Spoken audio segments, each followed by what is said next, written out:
I had an intense year and a lot of emotional stress. It's very hard on me and my family. Justin Baldoni just dropped one of the most intense podcast episodes of his career. And let me tell you, this is not just another let's all heal together moment. There was a lot of vulnerability in the film that you just released. This is a movie about trauma, and no amount of I'm sorry's will ever undo it. Hurt people hurt people. No, this one was intentional, strategic, and dripping in PR genius. To things out of fear, I people please. I woke up at 4:30 this morning. My heart was racing. I'm noticing that, I'm having some anxiety. Sent a text message. I'm so sorry. Will you forgive me?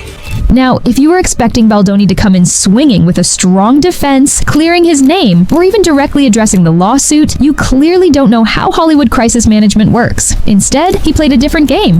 Nothing good ever comes from pointing the finger at somebody. This ends with me. I'm done. I'm tired.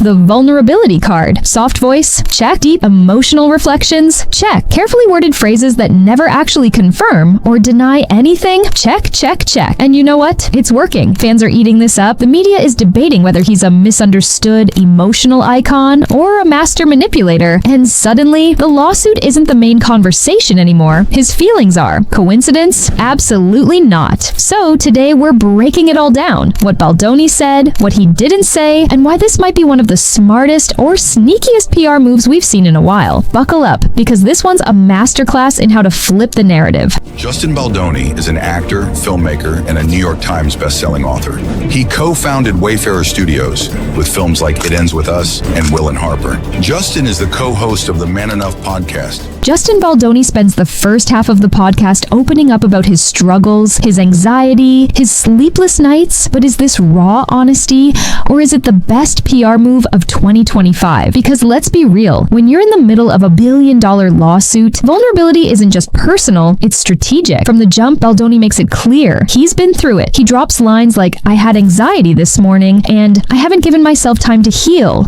I told them that I was exhausted, that I haven't given myself time to recover or time to heal. Painting a picture of a man overwhelmed, exhausted, and emotionally drained. It's the kind of language that immediately pulls an audience in, making them feel like they're not just listening to a celebrity, they're witnessing someone break down in real time. But here's the catch. He never actually talks about the lawsuit. Not once. Instead of addressing the situation head on, he pivots. He doesn't say, I didn't do this. He says, I'm hurting. And that right there is the genius of it.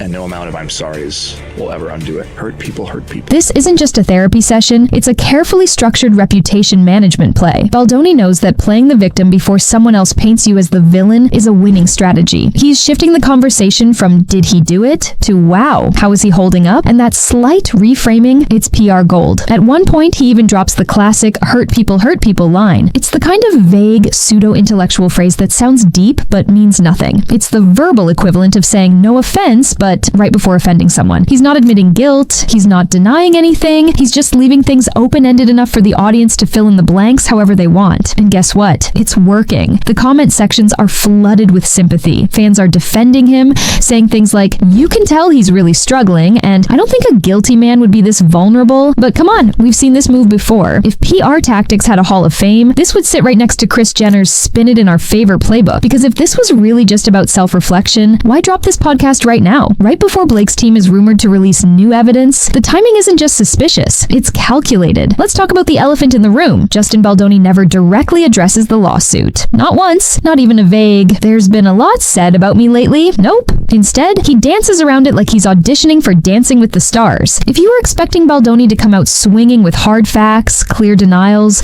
or even a subtle rebuttal, you clearly don't understand how Hollywood crisis management works. He knows better than to give the media a single quote they can twist. So instead of saying, I didn't do this, he says, this year has been so hard for me. Instead of providing evidence, he provides emotions. Instead of fighting back, he leans into the pity party. This is classic deflection, and honestly, it's working. He's shifting the conversation from accountability to how much he's been suffering. And the wildest part, people are falling for it. Scroll through the comments and it's nothing but fans saying, I feel so bad for him, and he doesn't deserve this. At no point does he ask his audience to consider the actual allegations allegations. Instead, he makes them feel bad for even questioning him. And let's be real, if you were innocent, wouldn't you be shouting it from the rooftops? Wouldn't you want to clear your name instead of spending an hour talking about your anxiety? This whole thing feels like when someone gets caught cheating, and instead of denying it, they hit you with, "I just feel like we've been growing apart lately." Like, what? Stay on topic, my guy. But here's where it gets interesting. The lawsuit is still very much alive. Blake Lively's team is reportedly gearing up to drop new evidence. And yet, Baldoni isn't bracing for impact. He's controlling the conversation. He's setting the emotional tone before the next headline drops. So when new allegations come out, instead of people seeing them as damning, they'll see them as more proof that he's being unfairly attacked. It's manipulation at its finest. And honestly, it's low-key genius. Because by the time the next legal filing hits the internet, the public will already be conditioned to see Baldoni as a broken man, not a potential perpetrator. Social media is in absolute flames, and the comment sections are a battlefield. Fans, skeptics, and full-blown internet detectives are tearing this podcast apart, line by line, breath by breath. And the results? Pure chaos. On one side, you have the die-hard Baldoni defenders. These are the people flooding the comments with, "You can hear the pain in his voice, and no guilty man would be this vulnerable." They're buying into the narrative that he's a misunderstood, emotional king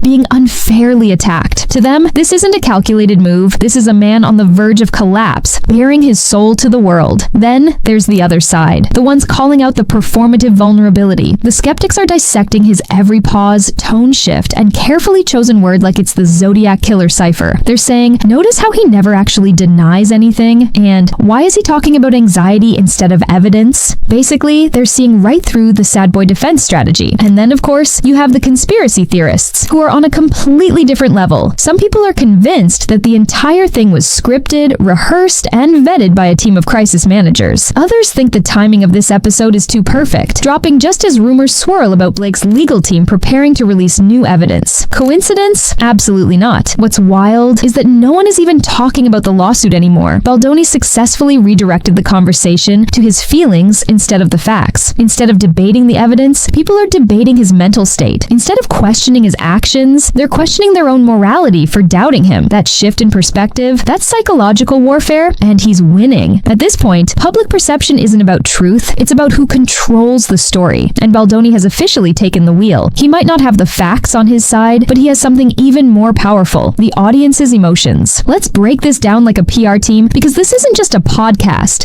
It's a well-oiled reputation management machine. Baldoni didn't just sit in front of a mic and spill his soul. Every second of this episode was a carefully calculated move designed to shift public perception. And honestly, it's kind of brilliant. Step 1, the vulnerability hook. He starts the episode with emotional transparency, talking about his anxiety, exhaustion, and how this year has been so hard on him. This immediately makes him relatable and sympathetic. People don't question a man who looks like he's barely holding it together. Instead, they feel for him. And once he's got that emotional investment, boom. Step 2, the deflection. Instead of addressing the lawsuit, he pivots. Instead of presenting evidence, he presents emotions. Instead of taking accountability, he shifts the focus to his personal struggles. He's not here to prove anything. He's here to make you forget what you were even questioning in the first place. Step 3, the redemption arc teaser. Baldoni knows people love a comeback story, so he sprinkles in lines about growth, learning, and becoming better. He's planting the seed for a redemption narrative that he can lean into when the dust settles. He's essentially telling his audience, I'm on a journey, and you should stick around to see where it goes. And people, they eat that up. Step 4, let the audience do the work. This is the genius part. He never says, I'm innocent. He never says, Blake is lying. He doesn't have to. Instead, he leaves things just vague enough for his fans to build the defense for him. Now, social media is flooded with, he never even denied it. And that makes me believe him more. Think about that. By saying less, Baldoni is making people defend him more. He's not fighting the accusations, he's making his audience do it for him. That's next level manipulation, and whether you love him or hate him, you have to admit, it's working. At this point, Baldoni has completely flipped the narrative. What started as a lawsuit has turned into a story about a man struggling under the weight of public scrutiny. And if that was his goal, mission freaking accomplished. At this point, let's call it what it is.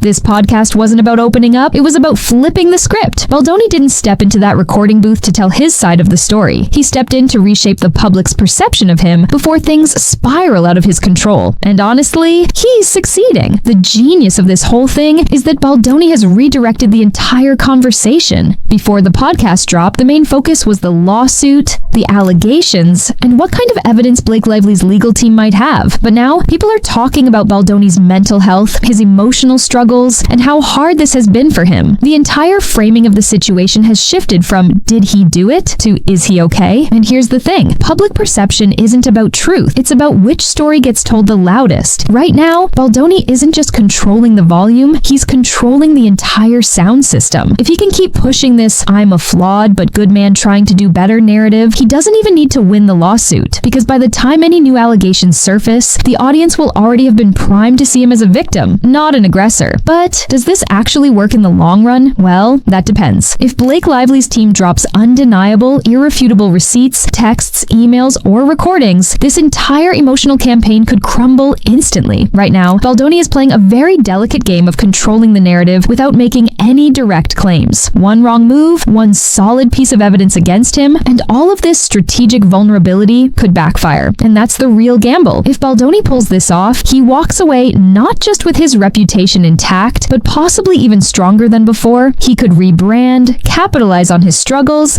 and come out the other side as the man who survived cancel culture. But if this falls apart, if the audience catches on that this was a carefully crafted PR play instead of genuine self-reflection, then Baldoni is finished. Either way, this drama isn't dying down anytime soon. The next move? It's all on Blake's team now. Alright, now it's your turn. Was this a genuine, soul-bearing moment, or was it PR genius at its finest? Is Baldoni reclaiming his narrative, or just dodging accountability in the most strategic way possible? Drop your thoughts in the comments, because this debate is far from over. And if you loved this breakdown, don't forget to hit that like button, subscribe, and turn on notifications so you never miss the next Hollywood deep dive. More drama is definitely coming, and you already know we'll be here to break it all down. Stay tuned, and I'll catch you in the next one.